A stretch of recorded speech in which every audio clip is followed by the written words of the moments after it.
Hello అండి. అందరికీ నమస్తే. ఈరోజు వీడియోలో మనం వినబోయే కథ ఏంటో తెలుసుకునే ముందు, మీ అందరికి కూడా నాది చిన్న రిక్వెస్ట్. కొత్తగా మన ఛానెల్ చూస్తున్న వాళ్ళు తప్పకుండా ఒక లైక్ చేసి, మీ ఫ్రెండ్స్‌కి, ఫ్యామిలీ మెంబర్స్‌కి షేర్ చేయండి. అలాగే ఇలాంటి మరెన్నో మంచి మంచి కథలు వినాలనుకుంటే ఛానెల్‌ని వెంటనే సబ్స్క్రైబ్ చేసుకొని, పక్కన ఉన్న బెల్ ఐకాన్‌ని క్లిక్ చేయండి. మరి ఇప్పుడు లేట్ చేయకుండా కథలోకెళ్ళిపోదాం. కొంతకాలంగా బెంగుళూరులో నా కొడుకు దగ్గర ఉంటున్న నేను, ఓ చిన్న పని ఉండటంతో మా సొంతూరుకొచ్చాను. 4, 5 రోజులు ఊర్లోనే ఉండి, పనులన్నీ ముగించుకొని, అదే ఊర్లో ఉండే నా స్నేహితుడు విశ్వనాథ్‌ని కలిసి చాలా కాలం అవ్వడంతో, వాడిని కలవడానికి బయలుదేరాను. అప్పట్లో మా ఇంటి వెనక వీధిలోనే వాడిల్లు. ఇల్లు చిన్నది కావడంతో, వాడు రిటైర్డ్ అయ్యాక, వాడి కొడుకు అంతా కలిసి ఒకే దగ్గర ఉండేలా కాస్త దూరంగా పెద్ద ఖాళీ స్థలం కొనుక్కొని, అందులో విశాలంగా ఇల్లు కట్టుకొని అక్కడే ఉంటున్నారు. మా ఇంటి నుండి వాడింటికి ఓ 2 కిలోమీటర్ల దూరం. మొదటి నుంచి ఎక్కడికి వెళ్ళాలన్నా ఎక్కువగా కాలినడకనే వెళ్ళే అలవాటున్న నేను నడుచుకుంటూనే వెళ్ళాను. అలా ఓ అరగంట నడిచాక విశ్వనాథం వాళ్ళ ఇల్లొచ్చింది. బయట నుండి చూస్తుంటేనే విశ్వనాథం ఇల్లు అబ్బా! ఎంత బావుంది అన్నట్లుగా ఉంటుంది. వాడు గృహప్రవేశానికి పిలిచినప్పుడు తప్ప మళ్ళీ ఎప్పుడూ రానేలేదు. గేట్ తీసుకొని లోపలికి వెళ్ళిన నాకు ఆ ఇంటి వాతావరణం చూసిన ఎవరికైనా వాడి అభిరుచులేంటో ఇట్టే తెలిసిపోతాయనిపించింది. అంత చక్కగా ప్రతి ఒక్కటి చూడగానే ఆకర్షించేలా ఉంది. విశ్వనాథం ఇల్లు. మెయిన్ డోర్ దగ్గరికి వెళ్ళి బెల్ కొట్టాను. ఓ 10 ఏళ్ల వయసున్న అబ్బాయి తలుపు తీశాడు. విశ్వనాథం మనవడు అనుకుంటా. ఎవరు కావాలండి అడిగాడు. నేను విశ్వనాథం స్నేహితుడిని. నువ్వు వాడి మనవడివేనా అడిగాను. అందుకు ఆ అబ్బాయి అవునండి. విశ్వనాథం గారు మా తాతయ్యే అన్నాడు. మీ తాతయ్య దగ్గరికి వెళ్ళి మీ స్నేహితుడు సుబ్రహ్మణ్యం వచ్చాడని చెప్పి పిలువు అన్నాను. అందుకు ఆ అబ్బాయి తాతయ్య ఇంట్లో లేరండి. మీరొచ్చిన సంగతి ఆయనకి నేనెలా చెప్పగలను అన్నాడు. ఆ అబ్బాయి మాటలకి విశ్వనాథం వెళ్ళిన పని మీద బయటికి వెళ్ళాడా అడిగాను. లేదండి అన్నాడు. మరి ఎక్కడికి వెళ్ళాడు బాబు అడిగాను. తాతయ్య చాలా కాలంగా ఇక్కడ ఉండట్లేదండి. పక్క ఊర్లో ఉన్న ఓల్డ్ ఏజ్ హోమ్‌లో ఉంటున్నాడు అని చెప్పాడు. ఏంటి? ఓల్డ్ ఏజ్ హోమ్‌లోనా? ఎందుకు? అడిగి ఒక క్షణం ఆలోచించి పసివాడు వాడికేం తెలుస్తుందని మీ అమ్మానాన్న ఇంట్లో ఉన్నారా బాబూ? అడిగాను. లేరండి. ఈరోజు సండే కదా! ఆఫీస్‌కి హాలిడే కాబట్టి మమ్మీ, డ్యాడీ ఇద్దరూ పని మీద బయటికి వెళ్లారు అని చెప్పాడు. విశ్వనాథం ఓల్డ్ ఏజ్ హోమ్‌లో ఎందుకుంటున్నాడో తెలుసుకుందామంటే వాడి కొడుకు, కోడలు కూడా సమయానికి ఇంట్లో లేరు. అసలు వాడు ఓల్డ్ ఏజ్ హోమ్‌లో ఉండటం ఏంటి? లంకంతా ఇంటిని వదిలి అని నా మనసులో అనుకుని, సరే బాబూ నువ్వు తలుపేసుకో నేను వెళ్తున్నాను అని చెప్పి అక్కడి నుంచి బయలుదేరాను. వాడిని కలిసి చాలా కాలమైందని, ఎలాగైనా వాడిని కలవాలనొస్తే ఇలా అయిందేంటి? విశ్వనాథం ఒక్కగానొక్క కొడుకుని కాదని అదేదో హోమ్‌లో ఎందుకుంటున్నాడు? అని ఎంత ఆలోచించినా నాకర్థం కాలేదు. రేపు ఉదయమే తిరిగి బెంగుళూరుకి వెళ్ళిపోతున్నాను. నేను మళ్ళీ ఊరికి ఎప్పుడొస్తానో ఏమో! మళ్ళీ ఊరికి రావడానికి నాకంత ముఖ్యమైన పనులు కూడా ఏమీ లేవు. వాడిని కలవడానికి ఇంత దూరం వచ్చి తిరిగి ఎలా వెళ్ళిపోను? విశ్వనాథం ఉంటుంది పక్కూరి ఓల్డ్ ఏజ్ హోమ్‌లో అని వాడి మనవడు చెప్పాడు కదా! నాకు తెలిసి ఇక్కడికి దగ్గరలో ఉన్నదల్లా ఆనందాశ్రమం ఒకటే. ఇక్కడి నుంచి ఓ 15 కిలోమీటర్ల దూరం ఉంటుంది. అక్కడి దాకా వెళ్ళి వాడిని కలిసి సాయంత్రానికల్లా ఇంటికి తిరిగొస్తానని అట్నుంచటే విశ్వనాథం ఉండే ఓల్డ్ ఏజ్ హోమ్‌కి బయలుదేరాను. వాడి ఇంటి దగ్గర నుంచి బస్సులో బయలుదేరి ఆనందాశ్రమం ఫస్ట్ గేట్ ముందు దిగాను. గేటు బయట కుర్చీలో కూర్చున్న సెక్యూరిటీ గార్డ్ లేచి నిల్చుని, ఎవరిని కలవాలి సార్ అడిగాడు. విశ్వనాథం అని నా స్నేహితుడు ఇక్కడే ఉంటున్నాడని తెలిసి కలవడానికి వచ్చానని చెప్పాను. ఇక్కడి నుంచి స్ట్రెయిట్‌గా లోపలికెళ్తే అక్కడ ఆఫీస్ రూమ్ ఉంటుంది. అందులో అడగండి బాబు. ఆయన ఉండే రూమ్ నెంబర్ చెప్తారు అన్నాడు ఆ సెక్యూరిటీ గార్డ్. అతను చెప్పినట్టుగానే స్ట్రెయిట్‌గా వెళ్తే అక్కడ ఒక రూమ్ కనబడింది. అందులో ఓ వ్యక్తి కుర్చీలో కూర్చునున్నాడు. అతను ఆశ్రమం మేనేజర్ అనుకుంటా. విశ్వనాథ్‌ని కలవాలని అడిగాను. విశ్వనాథం కన్నా కాటేజ్ నెంబర్ 65కి వెళ్ళండి. ఎదురుగా నుండి స్ట్రెయిట్‌గా వెళ్ళి లెఫ్ట్ తీసుకోండి. అక్కడ లైన్‌గా కొన్ని కాటేజెస్ ఉంటాయి. అందులో నాలుగవది విశ్వనాథం గారిది అని చెప్పాడు. అతను చెప్పినట్టుగానే ఫాలో అవుతూ వెళ్ళాను. 65 నెంబర్ కాటేజ్ ముందు విశ్వనాథం చెట్టు నీడలో పడకుర్చీలో కూర్చుని పేపర్ చదువుతూ కనిపించాడు. పేపర్లో పూర్తిగా మునిగిపోయినట్టున్నాడు. నేను వాడి దగ్గర దాకా వెళ్ళినా కూడా ఎవరో వస్తున్నారని వాడు గమనించడం లేదు. వాడు కూర్చున్న ప్లేస్‌కి ఓ 2 అడుగుల దూరం నుంచే ఒరేయ్ విశ్వనాథం అని పిలిచాను. నా పిలుపు విని ఎవరది అని పేపర్‌లో నుండి తల పైకెత్తి చూశాడు. నేను కనపడేసరికి సుబ్రహ్మణ్యం నువ్వా? నువ్వేంట్రా ఇక్కడ? ఇన్నాళ్ళయింది నిన్ను చూసి. ఓ ఫోన్ లేదు ఏమీ లేదు. అసలు ఎలా ఉన్నావు? అడిగాడు విశ్వనాథం. నేను బాగానే ఉన్నాను కానీ నీ సంగతేంటి? నువ్వు ఇక్కడే ఉండటం ఏంటి? మీ ఇంటికి వెళ్తే నీ మనవడు చెప్పాడు నువ్విక్కడ ఉన్నావని. అసలు నువ్విక్కడ ఉండటం ఏంటి విశ్వనాథం? అంత అవసరం ఏమొచ్చింది? అడిగాను. వాడు కూర్చుని లేచి నిలబడి లోపలికి వెళ్ళి కూర్చుని మాట్లాడుకుందాం రారా అని కాటేజ్ వైపు నడవబోతుంటే లేదురా ఇక్కడే కూర్చుందాం. చల్లగాలికి మనసుకు ప్రశాంతంగా అనిపిస్తుంది. ఇక్కడే కూర్చుందామన్నాను. దానికి వాడు సరే ఉండు ఎవరికైనా చెప్పి ఇంకో కుర్చీ తెప్పిస్తానని ఆ పక్కనే పూల మొక్కల నడుమ ప్రేన గడ్డిని తీసేస్తున్నా ఓ అబ్బాయిని పిలిచి లోపలుండి ఓ కుర్చీ తీసుకురా బాబు అని చెప్పాడు.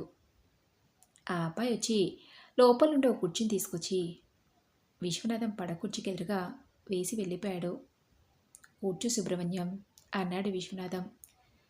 కుర్చీలో కూర్చుంటూనే ఇప్పుడు చెప్పురా అన్నాను. అందుకు వాడు ఏం చెప్పను సుబ్రహ్మణ్యం అని నిట్టూర్చాడు. నువ్వు ఇక్కడికి రావడానికి గల కారణం ఏంటో చెప్పరా?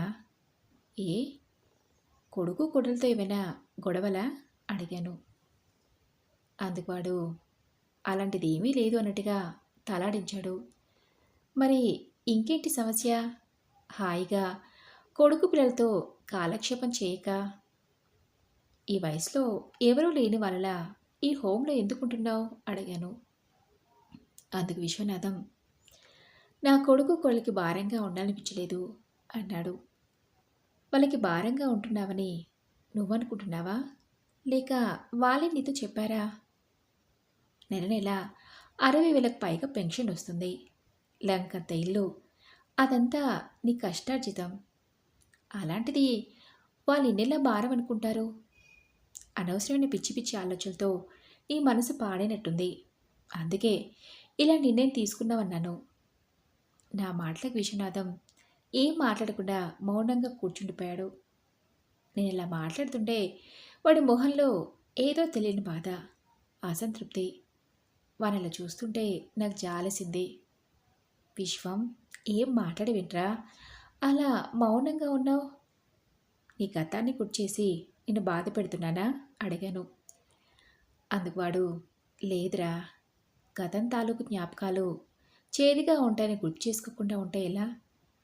గతం తాలూకు అనుభవాలే కదా మనకు జీవిత పాఠాలు నేర్పేది.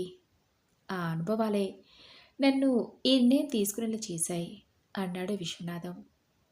వాడు మాట్లాడేది నాకేం అర్థం కాలేదు. అసలు ఏం చెప్తున్నావురా అడిగాను. అందుకు వాడు చిన్నప్పటి నుంచి కష్టాలే తప్ప సంతోషం అంటే ఏంటో తెలియకుండా పెరిగాను. నిరుపేద కుటుంబంలో పుట్టిన నేను తిండి లేక కష్టపడిన రోజులు ఎన్నో ఉన్నాయి.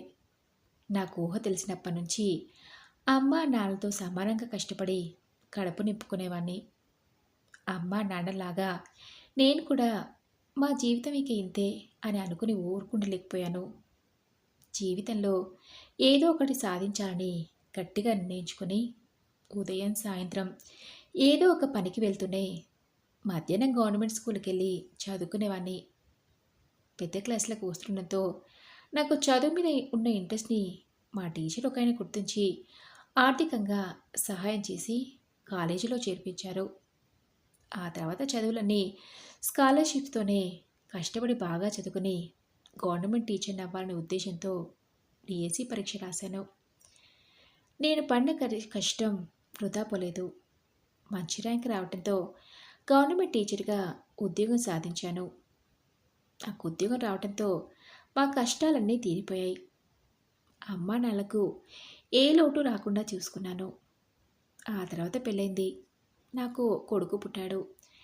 నా కొడుకు కూడా నాలా కష్టాలు పడొద్దని, వాడిని ప్రయోజకుని చేసి మంచి జీవితాన్ని ఇవ్వాలని వాడొక్కడే చాలు అనుకున్నాం.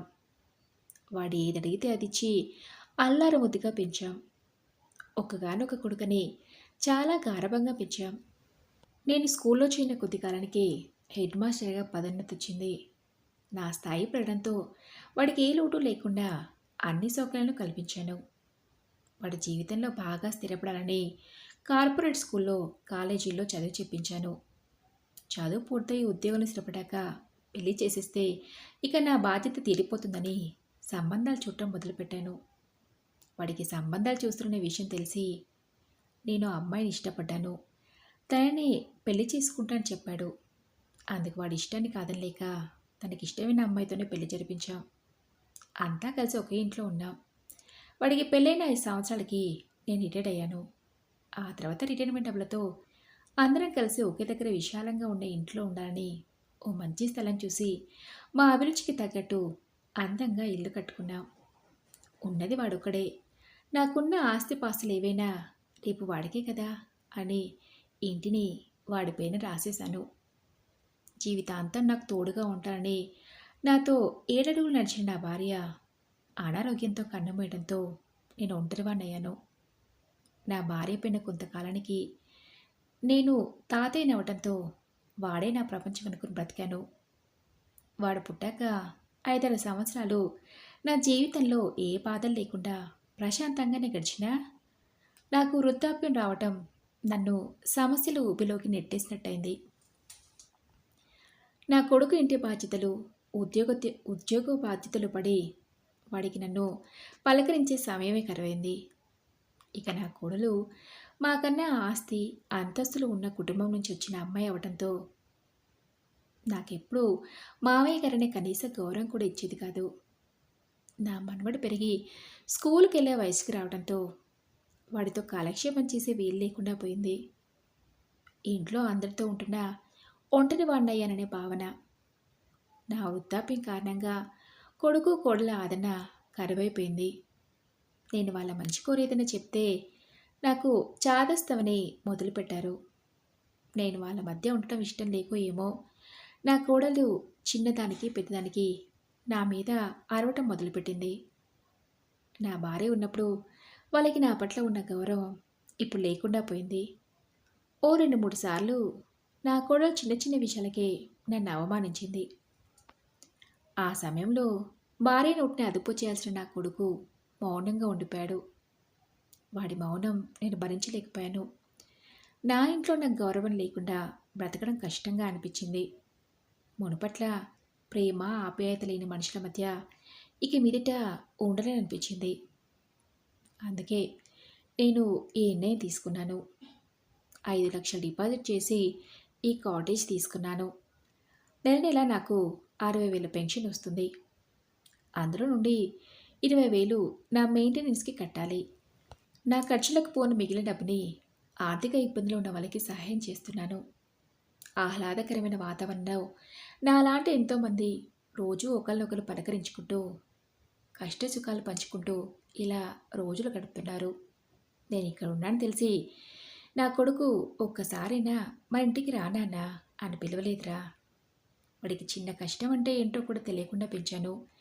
అలాంటిది రోజు ఈ నాన్నని పలకరించేంత సమయం లేనంత బిజీ అయిపోయాడు. వాడి కళ్ళెదుటే వాడి భార్య నన్ను అవమానిస్తుంటే నాన్ని ఎందుకలా అంటున్నావు అని ఒక్క మాటని అడగలేదురా. అదే నాకు చాలా బాధగా ఉందిరా సుబ్రహ్మణ్యం అన్నాడు. వాడు చెప్పిందంతా విని నాకు నవ్వొచ్చింది. నేను నవ్వటం గమనించి నా బాధ నీకు నవ్వు తెప్పించేలా ఉందా అడిగాడు విశ్వనాథం. అది కాదురా అన్నాను. మరేంటి, ఎందుకలా నవ్వుతున్నావు అడిగాడు. మరి నవ్వక ఏం చేయమంటావు? ఇదంతా నువ్వు చేసుకున్నదే, అందుకే అనుభవిస్తున్నావు అన్నాను. నా మాటలకు విశ్వనాథం నేను చేసుకున్నదా, అదేంటి అడిగాడు. ఒక టీచర్గా ఎంతోమంది పిల్లలకి పుస్తకాల్లోని పాఠాలతో పాటు జీవిత పాఠాలు నేర్పిన వాడివి. నీ కొడుక్కి మాత్రం నేర్పించలేకపోయావు. ఇంతసేపు నీ కొడుకు నీలాగా వాడు కష్టపడుతూ కష్టం అంటే ఏంటో తెలియకుండా పెంచాలని అనుకున్నావు. వాడు జీవితంలో బాగా స్థిరపడాలని విద్యాబుద్ధులే చెప్పించావు కానీ జీవిత పాఠాలు నేర్పించలేకపోయావు. నువ్వు ఈ స్థాయికి రావడానికి దాని వెనకాల నువ్వు పడ్డ కష్టం గురించి వాడికి ఎప్పుడైనా చెప్పావా? వాడికి స్వేచ్ఛనివ్వాలి అనుకున్నావు కానీ సామాజిక నైతికల విలువల గురించి ఎప్పుడైనా చెప్పావా? ఇవన్నీ స్కూల్లో కాలేజీలో నేర్పించారా? తల్లిదండ్రులుగా మనమే నేర్పించాలి. చిన్నప్పటి నుంచి కష్టం విలువేంటో చెప్తూ పెంచితే ఈరోజు నీ కొడుకులా తయారై ఉండేవాడు కాదు. తనంతటికి కారణం పరోక్షంగా నువ్వే. నువ్వే అని చెప్తే నీకు బాధగానే ఉంటుంది కానీ అదే నిజం. ఇంతసేపు మన పిల్లల్ని చిన్నప్పటి నుంచి వాళ్ళకి ఏ కష్టం రాకుండా పెంచి బాగా చదివించి గొప్పవాడిని చేస్తే వృద్ధాప్యంలో మనల్ని పిల్లలు బాగా చూసుకుంటారని అనుకునే తల్లిదండ్రులే తప్ప సమాజం పట్ల బాధ్యత, నైతిక విలువలు, తల్లిదండ్రుల బాధ్యత అంటే ఏంటో చెప్పి ఎంతమంది పెంచుతున్నారు? అందుకే నేటి తరం తల్లిదండ్రులు పట్టించుకోకుండా ఇలా వృద్ధాశ్రమాలు పాలు చేస్తున్నారు. ఓరే విశ్వనాథం, వాడికి నీ మీద ప్రేమ, గౌరవం, నీ పట్ల బాధ్యత లేనందుకు బాధతో కుమిలిపోకు. ఇక్కడున్న నీలాంటి వాళ్ళను ఆప్యాయంగా పలకరించుతూ కష్ట సుఖాల్లో వాళ్ళకి నేనున్నాననే ధైర్యం ఇవ్వు. నేనున్నానని ఒకే ఒక చిన్న మాట మనిషిలో ఎంతో ధైర్యాన్ని నింపుతుంది. నేను బెంగళూరులో ఉంటున్న కారణంగా అంతకు ముందులా నేను కలవలేకపోతున్నాను, బాధగా ఉందిరా. ఈ మధ్య ఫోన్లో మనం చాలాసార్లు మాట్లాడుకున్నాం కదా, మరి ఈ విషయం నాకు ఎప్పుడు చెప్పలేదు ఎందుకు అడిగాను. నేను చాలాసార్లు ఫోన్లో చెప్దామని అనుకున్నాను కానీ ఇదంతా చెప్పి నీ మనసు పాడు చేయటం ఇష్టం లేక చెప్పలేదు. నా బాధనంతా నీతో చెప్పుకున్నాక నా మనసు చాలా తేలికగా అనిపిస్తుందిరా సుబ్రహ్మణ్యం అన్నాడు విశ్వనాథం. అప్పటికే మాటల్లో పడి చీకటి పడుతుందనే విషయం మర్చిపోయాను. సమయం తెలియలేదు. ఇప్పటికీ చాలా ఆలస్యం కావడంతో నేను ఇంకా బయలుదేరుతున్నా విశ్వనాథం అని చెప్పి అక్కడి నుంచి తిరిగి ఇంటికొచ్చి ఆ మరుసటి రోజు ఉదయం బెంగళూరుకి వెళ్ళిపోయాను. మరి ఇదండి రుచి కథ. ఈ కథపై మీ విలువైన అభిప్రాయాల్ని నాదో కామెంట్ బాక్స్లో షేర్ చేసుకోండి. అలాగే ఈ కథ మీకు నచ్చింది అనుకుంటున్నాను. నచ్చితే తప్పకుండా ఒక లైక్ చేసి మీ ఫ్రెండ్స్కి, ఫ్యామిలీ మెంబర్స్కి షేర్ చేయండి. అలాగే ఇలాంటి మరెన్నో మంచి మంచి కథలను అనుకుంటే ఛానల్ని వెంటనే సబ్స్క్రైబ్ చేసుకొని పక్కనే ఉన్న బెల్ ఐకాన్ని క్లిక్ చేయండి. నెక్స్ట్ వీడియోలో మరొక మంచి కథతో కలుసుకుందాం. Thank you for listening.